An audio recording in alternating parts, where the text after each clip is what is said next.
আমার ছেলে জন্ম 16 December 2005, Sheikh Borhanuddin post graduate কলেজের ছাত্র।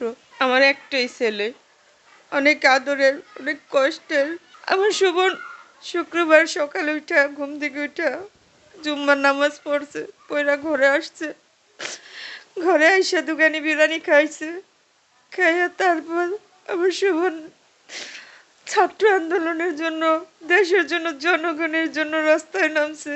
আমার একমাত্র ছেলে শোভন, সে আন্দোলনের রাস্তায় যে গুলি খেয়া শহীদ হয়েছে। আজ আমার শোভন নাই। ও ছিল আমার অনেক আদরের, ওরে নিয়ে ছিল আমার হাজারো স্বপ্ন। ও আমার জীবনের সব কিছু ছিল। আমার শোভনের যে শহীদ হিসেবে আল্লাহ কবুল করে নেই, এতটুকুই আমার চাওয়া। এর বেশি আমার কিছু চাওয়ার নাই, আমার কোনো কিছু দরকার নাই। আমার শুধু একটাই দরকার, আল্লাহ, আল্লাহ তুমি আমার সুবর্ণের শহীদ হিসেবে কবুল করে নিও। তুমি আমার সুবর্ণের শহীদ কবুল করে নিও।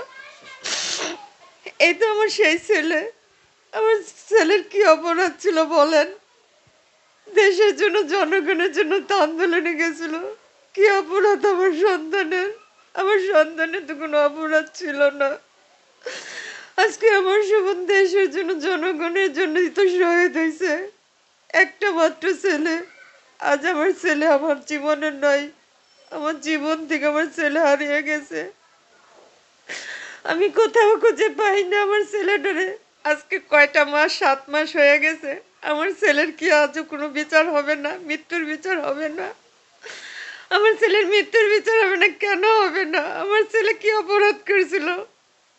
আমার ছেলে তো কোনো অপরাধ ছিল না। আজ আমার ছেলের শরীরের আইডি কার্ডের রক্ত এখনো লাগিয়ে রয়েছে।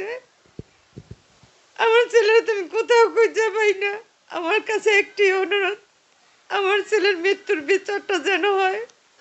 আমি আল্লাহর কাছে বিচার দিয়ে রাখছি, আল্লাহ যেন আমার ছেলের যে আমার নিষ্পাপ সন্তানরা যে মারছে, আল্লাহ যেন তার বিচার করে।